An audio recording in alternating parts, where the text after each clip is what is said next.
It's that time of year again. Yuletide greetings to you all, and this is Roisin with my last message to you of 2024. It's a couple of days away from Christmas, and I wanted to say hi to you and thank you for all the incredible support and comments that you've made on my channel over the last year, and it's been a really humbling experience to see how much you have supported me and just been so lovely with your comments and your reactions to what I've done. And of course, I have to say the big star of my channel is not me. It is come here. Come here and say hello to everybody. It's Ruben. Hold on a second. Ruben, up. Good boy. Up. Come on. Good boy.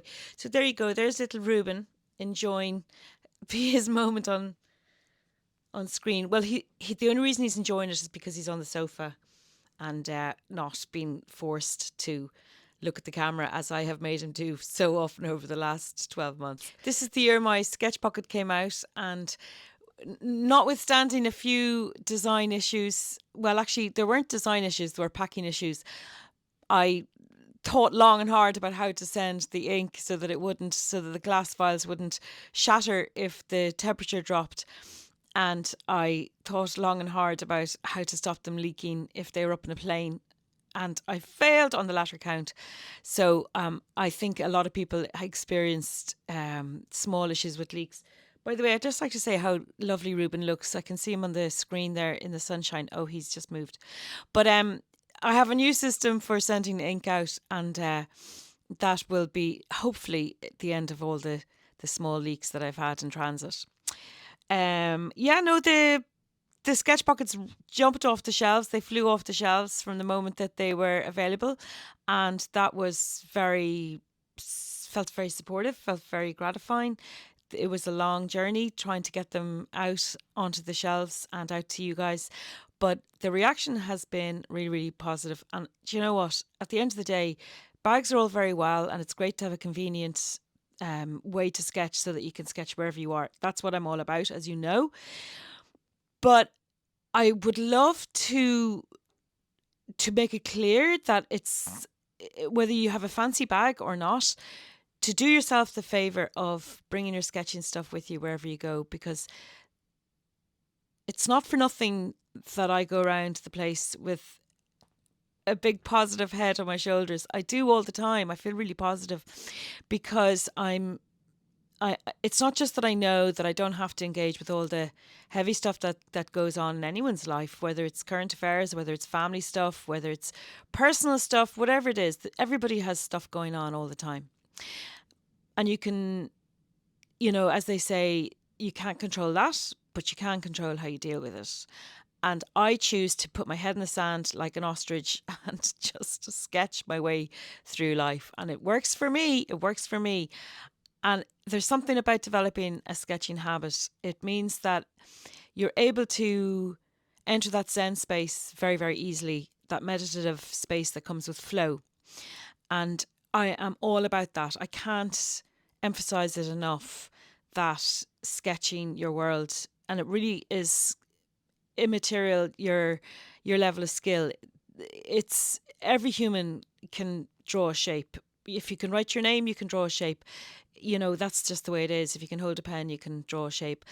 And there's great fun and great satisfaction to be had in learning to do that better. And again, I'm all about that too. But it's the actual self-expression of just capturing those little moments. Doesn't matter how scribbly and how funny they look. In fact, the funnier the better as far as I'm concerned. But as I say, there's massive satisfaction to be had in learning, little tricks to make it look a bit cooler. If that's what you want to do, I certainly do. I want everything to look more beautiful all the time. It's all about the beauty. I'm very shallow. But yeah, so you can indeed find great calm and positivity by drawing your world around you.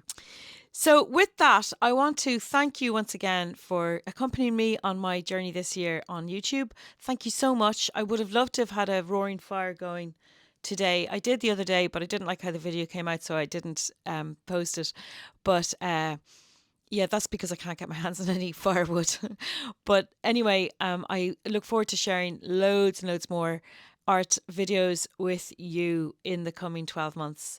And I wish you a really, really, really nice, peaceful Christmas and a happy holidays, because we'll all be off for a few days. And whatever feast you're celebrating, and however you celebrate it, I hope you have a joyful one and a peaceful one.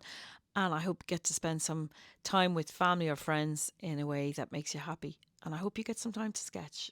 And I'll see you soon.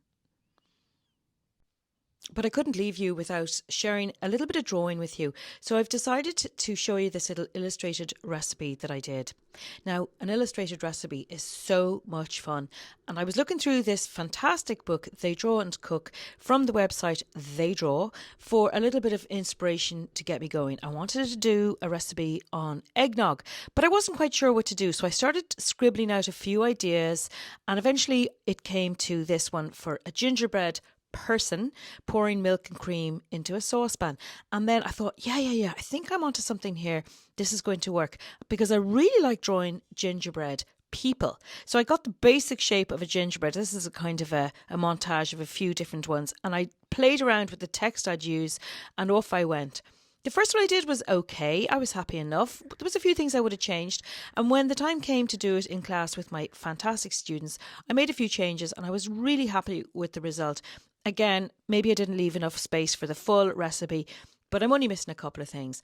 And then my son Paddy made a bottle of eggnog, and he asked me to make a label because he wanted to give it as a gift to our friends up the road who were inviting us all to dinner. So I got out my little rubbery letter stamps, and I'm not that good now at getting my stamps to be all in a nice straight line. It's just not my forte, but I did my best. The ink that you saw flashing past there was, I think it was called Lotta by Roland Klingner. It's in the sketch ink range. And I just paint the ink onto each letter stamp and then just stamp it down. And it works very well that way. Then I took my Sailor Fude 55-degree pen, and I used the wider side of the nib for the outer lines and the skinnier side used on the reverse of the pen. You just like flip it round to the back for all the little thin lines that you see inside the shapes. And when the ink was nice and dry, of course it's waterproof, so it's not going to mix once I start painting. I used a little bit of paint in a few simple colours in a limited palette to do all the little bits and pieces. You can see there the cinnamon sticks that go into the recipe, and the fresh grated nutmeg, and the vanilla pod. And what did I use? I used yellow ochre, and I used burnt sienna, and I used a soft Aquarius yellow. All these paints, by the way, are from Roman Schmal. And I used all those colours to make the gingerbread people. And I used red ink, which I always think comes out very, very well. It comes out strong and I suppose quite precise when you're just highlighting little features. So I always make sure red is one of the inks I have to hand. Then a few little stars drawn in my gold gel pen. And then I wrote Christmas 2024 at the bottom. And then the time came to cut it out, which I kept doing really badly. So because, I don't know, it just wouldn't cut out straight. So I did it over and over again. In the end, it came out quite well. And I'm quite pleased with the result. So have a go at this illustrated recipe. I think you'll really, really enjoy it. I must say the drink itself is delicious. So that's it from me, guys. I hope you have a lovely, peaceful Christmas. And I look forward to sharing loads with you in the new year. Merry Christmas and thanks again.